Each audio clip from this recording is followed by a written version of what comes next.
sa grâce. Par sa grâce, il m'a sauvé. Sauvé par sa grâce.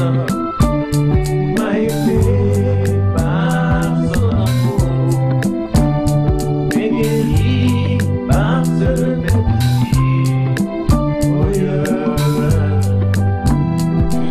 Il m'a sauvé, par sa grâce. M'a aimé par son amour. M'est guéri par ce même outil. Oh yeah. Mes bien-aimés dans le Seigneur, soyez bénis au nom de notre puissant Seigneur Yeshua Mashiach, celui-là même qui a donné sa vie pour que nous soyons sauvés. Aujourd'hui encore, nous allons méditer sur le salut par la grâce de notre Seigneur. Dans la première partie, nous avons parlé de Romains 9. Dans la deuxième partie, nous avons parlé d'Éphésiens 2. Aujourd'hui, nous sommes sur Hébreux 10. Et nous allons lire ce merveilleux texte. Mes bien-aimés, prenez vos Bibles et avec moi, vraiment, méditons cette parole merveilleuse. C'est tellement fort, c'est tellement puissant que pratiquement, je n'aurai rien à ajouter, je crois. Lisons. En effet, la loi qui possède une norme des biens à venir et non les actes représentations des choses ne peut jamais par les mêmes sacrifices qu'on offre perpétuellement chaque année amener les assistants à la perfection. Autrement, n'aurait-on pas cessé de les offrir parce que ceux qui rendent ce culte, étant une fois purifiés, n'auraient plus en aucune conscience de leurs péchés. Mais le souvenir des péchés est renouvelé chaque année par ces sacrifices, car il est impossible que le sang des taureaux et des boucs ôte les péchés. C'est pourquoi Christ, entrant dans le monde, dit « Tu n'as voulu ni sacrifice ni offrande, mais tu m'as formé un corps. Tu n'as agréé ni holocauste ni sacrifice pour le péché. Alors j'ai dit, voici je viens dans le rouleau du livre, il est question de moi, pour faire, ô Dieu, ta volonté. Après avoir dit d'abord, tu n'as voulu et tu n'as agréé ni sacrifice ni offrande, ni holocauste, ni sacrifice pour le péché, ce qu'on offre selon la loi, il dit ensuite, voici je viens pour faire ta volonté. Il abolit ainsi la première chose pour établir la seconde. C'est en vertu de cette volonté que nous sommes sanctifiés par l'offrande du corps de Christ une fois pour toutes. Et tandis que tout sacrificateur fait chaque jour le service et offre souvent les mêmes sacrifices qui ne peuvent jamais ôter les péchés, lui, après avoir offert un seul sacrifice pour les péchés, s'est assis pour toujours à la droite du Père, attendant désormais que ses ennemis soient devenus son marchepied. Car par une seule offrande, il a amené à la perfection pour toujours ceux qui sont sanctifiés. C'est ce que le Saint-Esprit nous atteste aussi. Car après avoir dit, voici l'alliance que je ferai avec eux. Après ces jours-là, je dis, le Seigneur, je mettrai mes lois dans leur cœur et je écrirai dans leur esprit. Il ajoute, et je ne me souviendrai plus de leurs péchés ni de leur iniquité. Or, là où il y a pardon des péchés, il n'y a plus d'offrande pour le péché. Ainsi donc, frères, puisque nous avons au moyen du sang de Jésus une libre entrée dans le sanctuaire par la route nouvelle et vivante qu'il a inaugurée pour nous au travers du voile, c'est-à-dire de sa chair, et puisque nous avons un souverain sacrificateur établi sur la maison de Dieu, approchons-nous avec un cœur sincère dans la plénitude de la loi, les cœurs purifiés d'une mauvaise conscience et le corps lavé d'une eau pure. Et retenons fermement la profession de notre espérance, car celui qui a fait la promesse est fidèle. Veillons les uns sur les autres pour nous exciter à l'amour et aux bonnes œuvres. N'abandonnons pas notre assemblée, car c'est la coutume de quelques-uns, mais exhortons-nous réciproquement, et cela d'autant plus que vous voyez s'approcher le jour. Car si nous prêchons volontairement, après avoir reçu la connaissance de la vérité, il ne reste plus de sacrifice pour les péchés, mais une attente terrible du jugement et l'ardeur d'un feu qui dévorera les rebelles. Celui qui a violé la loi de Moïse meurt sans miséricorde, sur la déposition de 2 ou de 3 témoins. De quel pire châtiment pensez-vous que sera jugé digne celui qui aura foulé aux pieds le Fils de Dieu, qui aura tenu pour profane le sang de l'alliance, par lequel il a été sanctifié et qu'il aura outragé l'esprit de la grâce. Car nous connaissons celui qui a dit, à moi la vengeance, à moi la rétribution. Et encore, le Seigneur jugera son peuple. C'est une chose terrible que de tomber entre les mains du Dieu vivant. Souvenez-vous de ces premiers jours où, après avoir éclairé, vous avez soutenu un grand combat au milieu des souffrances. D'une part, exposé comme un spectacle aux opprobes et aux tribulations, et de l'autre, vous associant à ceux dont la position était la même. En effet, vous avez eu de la compassion pour les prisonniers et vous avez accepté avec joie l'enlèvement de vos biens, sachant que vous avez des biens meilleurs et qui durent toujours. N'abandonnez donc pas votre assurance à laquelle est attachée une grande rémunération, car vous avez besoin de persévérance afin qu'après avoir accompli la volonté de Dieu, vous obteniez ce qui vous était promis. Encore un peu de temps. Celui qui doit venir viendra et il ne tardera pas. Et mon juste vivra par la foi. Mais s'il se retire, mon âme ne prend pas plaisir en lui. Nous ne sommes pas de ceux qui se retirent pour se perdre, mais de ceux qui ont la foi pour sauver leur âme. Alors, mes bien-aimés dans le Seigneur, Hébreux 10, un merveilleux test. Véritablement, quand on lit ce test si merveilleux, normalement, on doit plus pouvoir dire quelque chose de plus. Car la Bible dit que c'est en vertu de cette volonté qu'une fois pour toutes, nous avons été sanctifiés dans le sang de l'agneau. Nous avons été rendus purs, nous avons été rendus justes, nous avons été rendus parfaits. Nous avons été rendus intouchables. Et dans l'ancienne alliance, il y avait toujours ce souvenir-là. Dieu se souvenait toujours du péché. C'est pourquoi à chaque point de l'année, je crois que c'était en juillet, le 16 juillet, quelque chose comme ça, où à chaque date précise, tout Israël venait et on ouvrait un sacrifice pour le péché. Et c'était ainsi pendant longtemps, jusqu'à ce que le Seigneur vienne et que par son sacrifice, le Père Céleste ne voyait plus maintenant cette position-là de pécheur. Alors nous sommes devenus saints, justes et parfaits. Et même s'il nous arrivait de tomber, nous avons un avocat auprès du Père, mes bien-aimés.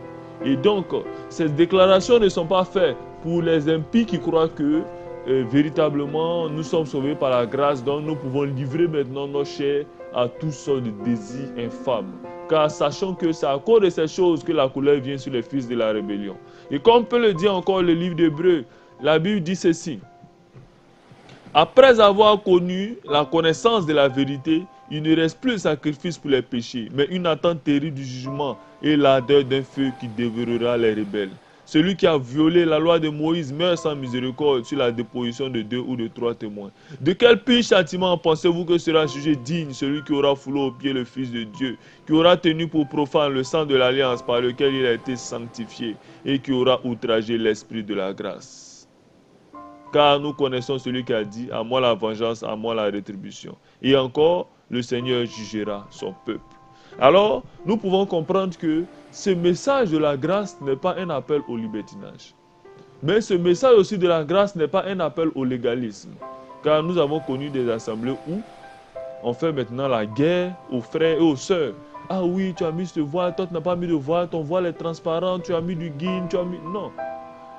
Avec l'esprit de la grâce, nous devons prier les uns pour les autres. Nous devons soutenir d'un saint amour. Nous devons pouvoir, avec amour, avec patience, avec persévérance, on doit avoir un sentiment d'amour. Quand on se voit, quand je vois mon frère, je dois être vraiment dans la joie. Je dois pouvoir lui apporter le soutien que je peux. Aujourd'hui, c'est devenu une habitude. Lorsqu'on voit ici un chrétien qui tombe, oh, c'est devenu un moment de joie pour certaines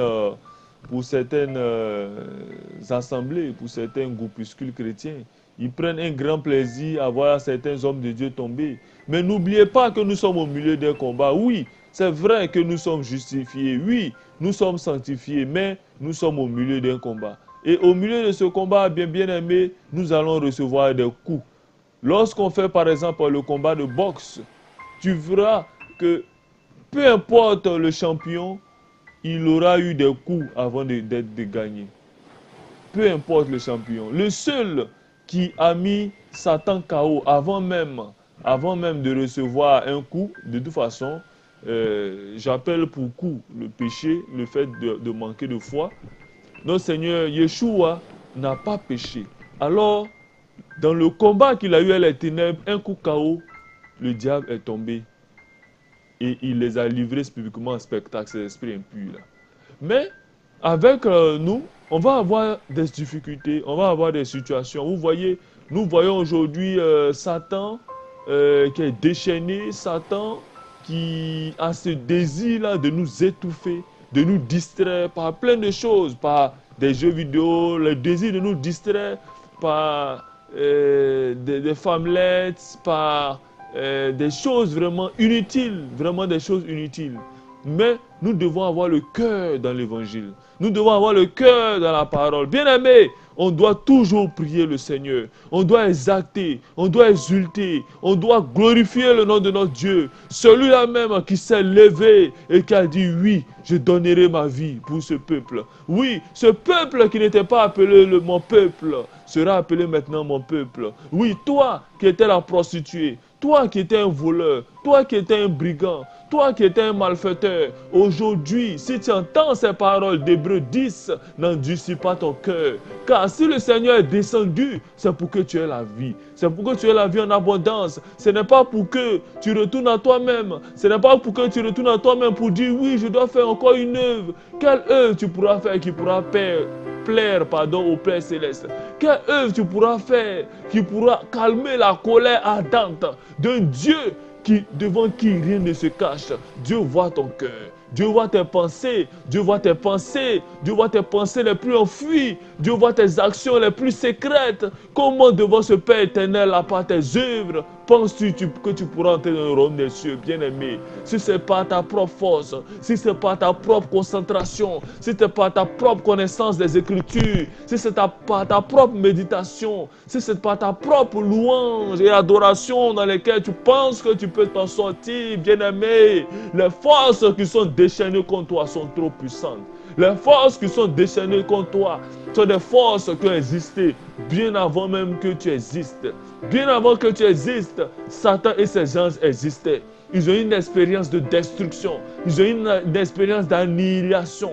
Ils ont fait tomber tant d'hommes de Dieu.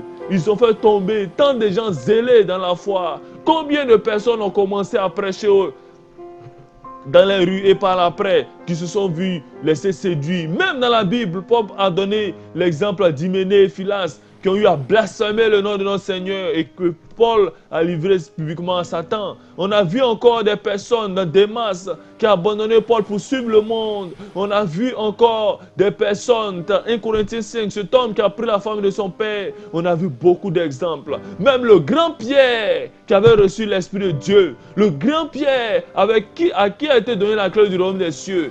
Pierre a eu à faire quelque chose qui n'était pas normal dans Galates 3. Et il a fallu Paul pour le soutenir. Alors si les premiers avaient eu ces expériences, ont eu ces expériences, c'est pour nous montrer que nous sommes dans un combat qui n'est pas anodin. Satan cherchera toujours des moyens pour nous distraire, toujours des moyens pour nous faire ralentir, toujours des moyens pour nous faire oublier l'objectif final. Oui, lorsqu'on court, on doit regarder tout droit. On ne doit pas regarder à gauche, on ne doit pas regarder à droite. Bien aimé, si tu regardes trop à droite, si tu regardes trop à gauche, tu risques de ne pas atteindre le but. Oui, ce but-là, on ne l'atteint pas par les œuvres, on l'atteint par la foi.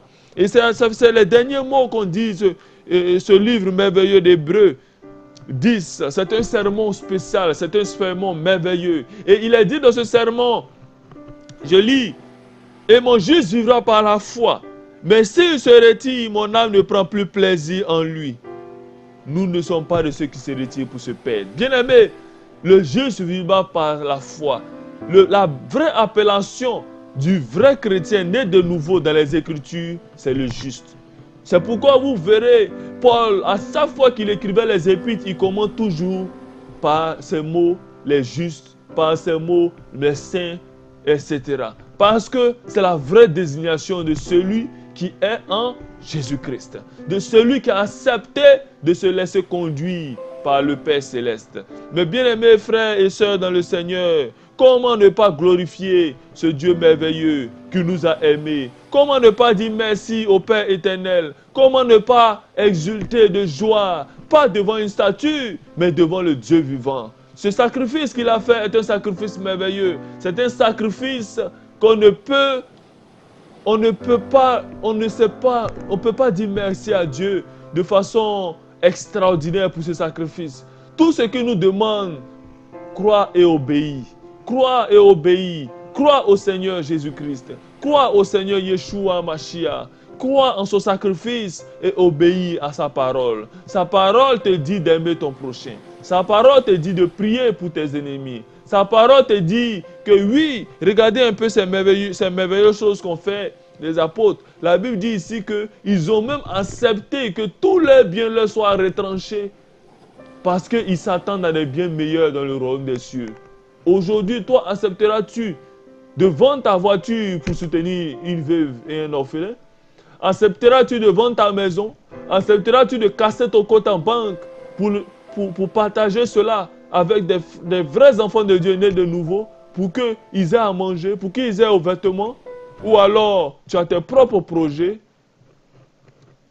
Bien-aimé dans le Seigneur, c'est ces paroles, sur ces paroles que je vais m'arrêter. C'est ces paroles, sur ces paroles, je vais m'arrêter et je vais relire certains passages de ce verset, de ce chapitre qui était si merveilleux. Regardez un peu.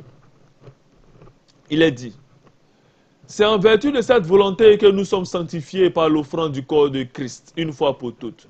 Et tandis que tout sacrificateur fait chaque jour le sacrifice et offre souvent les mêmes sacrifices qui ne peuvent jamais ôter les péchés, lui, après avoir offert un seul sacrifice pour les péchés, s'est assis pour toujours à la droite de Dieu, attendant désormais que ses ennemis soient devenus son marchepied.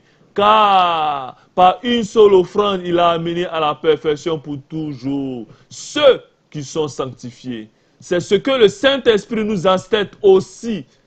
Car après avoir dit, voici l'alliance que je ferai avec eux après ces jours-là, dit le Seigneur. Je mettrai mes lois dans leur cœur et je les écrirai dans les esprits. Bien-aimé, est-ce que la loi de Dieu est dans ton cœur? Est-ce que tu sens dans ton cœur que tu es sauvé? Tu sens dans ton cœur que le Seigneur t'a aimé? Alors sois heureux.